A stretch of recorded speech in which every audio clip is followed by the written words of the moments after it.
Justification in the Apostolic Age, the original doctrine. James Buchanan Series, Lecture 2. Welcome back to the series, this ongoing series on James Buchanan's The Doctrine of Justification. In the episode we're doing today, we're going to continue in Lecture 2, but rather than just reading through it, I'm going to summarize each of these chapters, or rather each of these lectures going forward. So today, Lecture 2, it takes us into the heart of the Apostolic Age, which is an era not of doctrinal development, but of divine revelation. This is where the doctrine of justification is not inferred, it's declared. Section 1, justification is revealed truth. Quote, the question, what is the doctrine taught by the apostles, must be decided by an appeal not to the authority of the church, nor to the testimony of tradition, but to the inspired writings of the apostles themselves, unquote. That's from James Buchanan here in Lecture 2. Buchanan is clear. There's no development of justification in the Apostolic Age. There's no evolution of the doctrine. The apostles were not speculating. They were witnesses. Their authority came not from ecclesiastical position or gradual consensus. It came from divine inspiration. Buchanan writes, quote, the gospel was a complete and perfect revelation from the first. It admitted neither of addition, nor of retrenchment, nor of change, unquote. This is, of course, foundational. Paul didn't preach a doctrine that would be clarified centuries later.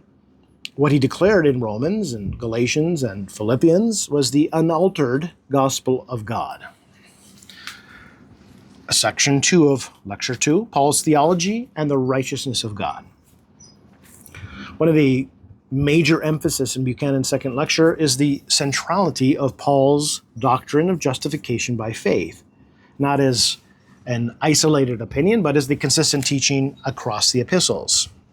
Buchanan writes, quote, it is the grand theme of the epistle to the Romans and is frequently referred to in all of his other writings, unquote.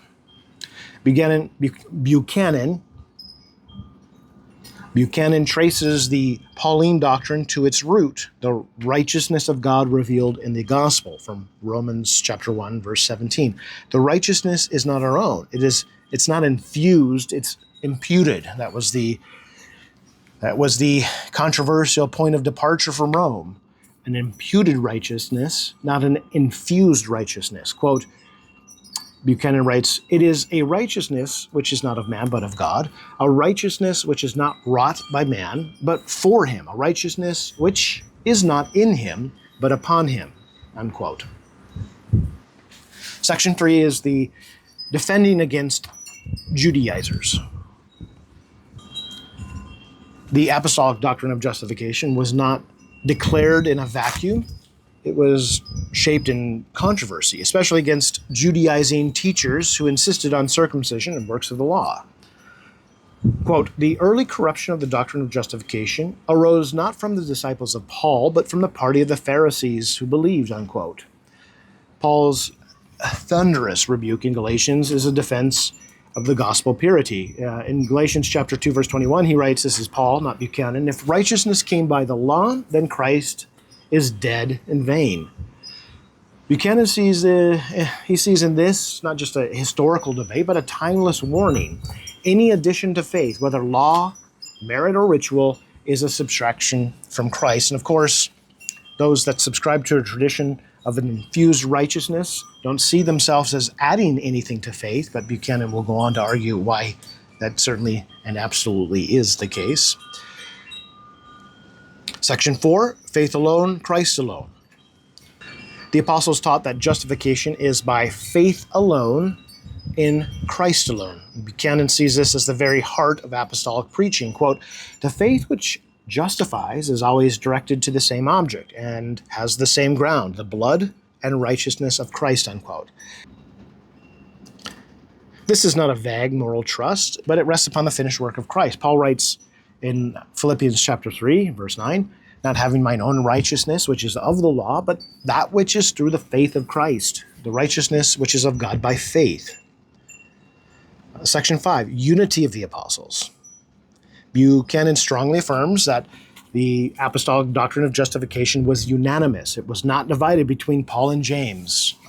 And of course, all Orthodox traditions, biblically Orthodox traditions, believe there's no distinction between Paul and James.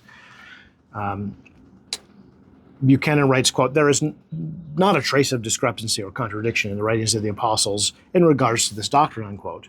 So while James emphasizes that faith without works is dead, Buchanan clarifies that James is correcting hypocrisy, not contradicting justification by faith. Quote, he is describing, referring to James, this is Buchanan referring to James, he is describing a living faith which manifests itself by works, not a dead faith which is barren and fruitless, unquote. And then the conclusion. So in the Apostolic Age, justification was not a theory, it was not innovation, it was direct revelation. The righteousness of God was made manifest in Christ and received by faith, freely, fully, and forever. Quote, the gospel as preached by the apostles is a system of free grace, and in this sense it is emphatically called, quote, the gospel of the grace of God, unquote. Good stuff. Join us in the next episode as we follow along Buchanan's trail through the early church fathers and see how the doctrine was preserved and also obscured after the apostles passed from the scene.